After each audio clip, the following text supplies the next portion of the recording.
Selamat datang di Correct Today, waktunya kita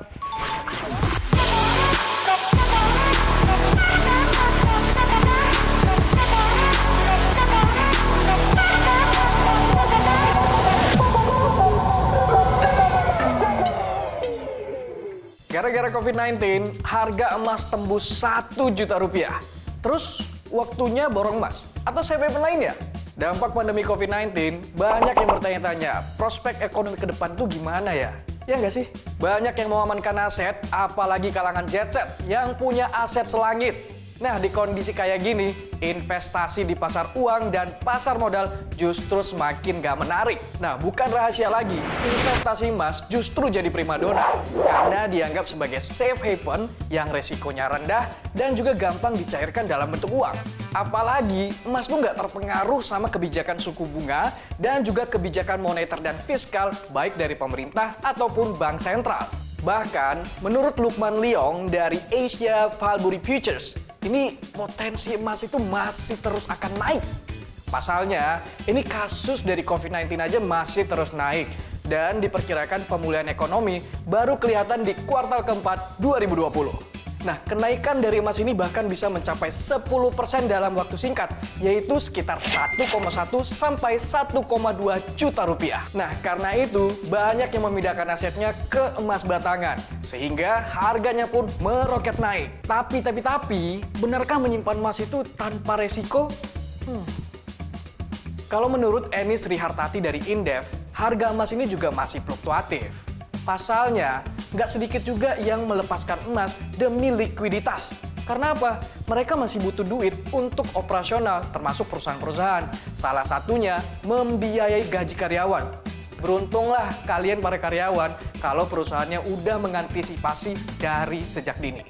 Menyimpan emas dalam jumlah besar juga butuh dana yang besar. Boom! Apalagi nyimpannya di brankas bank, itu butuh dana yang besar pula. Apalagi nanti kalau kondisinya udah stabil, harganya juga segitu-segitu aja. Ada nggak sih alternatif lainnya selain emas? Ada. Ini dari safe haven lainnya, salah satunya dari kalangan mata uang. Misalnya, dolar Amerika Serikat. Kenapa sih mata uang ini aman? Salah satunya karena penggunaannya sangat luas, bahkan bisa diterima di hampir seluruh negara di dunia. Selain itu, Amerika Serikat juga kerap membanggakan diri sebagai negara dengan ekonomi terkuat dan terbesar di dunia. Ya nggak salah sih ya, karena tercermin dari PDB-nya juga yang besar banget. Bahkan tahun 2019 ini mencapai 21,42 triliun US dollar. Wow, atau 4 kali lipatnya dari PDB Jepang. Atau kalau dibandingkan dengan Indonesia yang berada di top 16 dunia, itu sekitar 20 kali lipatnya. Indonesia dengan PDB 1,1 triliun US dollar. Ada juga yen Jepang. Ini memang menukarkannya nggak segampang dolar Amerika Serikat. Tapi yen Jepang dianggap aman karena status Jepang punya yang namanya surplus current account yang begitu besar. Jadi, memberi jaminan stabilitas pada mata uangnya. Jepang juga jadi negara kreditor terbesar di dunia, mengungguli Jerman yang berada di posisi kedua. Bahkan pada 2018, jumlah aset asing yang dimiliki oleh pemerintah, swasta, dan individu Jepang ini lebih dari 3,1 triliun US dollar. Artinya, ini lebih dari setengah PDB Jepang ataupun 3 kali lipatnya PDB Indonesia. Dan status ini bahkan bisa dipertahankan selama 28 tahun berturut-turut. Gila kan? Ada juga sih namanya Swiss franc. Ini memang pengaruhnya nggak sebesar dari USD, yen, obligasi, ataupun emas. Alasannya karena stabilitas pemerintahan dan stabilitas finansial yang dimiliki Swiss ini top markotop. Bahkan tingkat inflasi di Swiss juga cenderung stabil.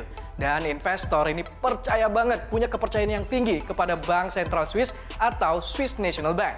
Dari hasil studi ekonom Deutsche Bank dari tahun 1986 hingga 2012, ini Swiss franc cenderung menguat ketika terjadi gejolak di bursa saham ataupun financial stress. Artinya apa?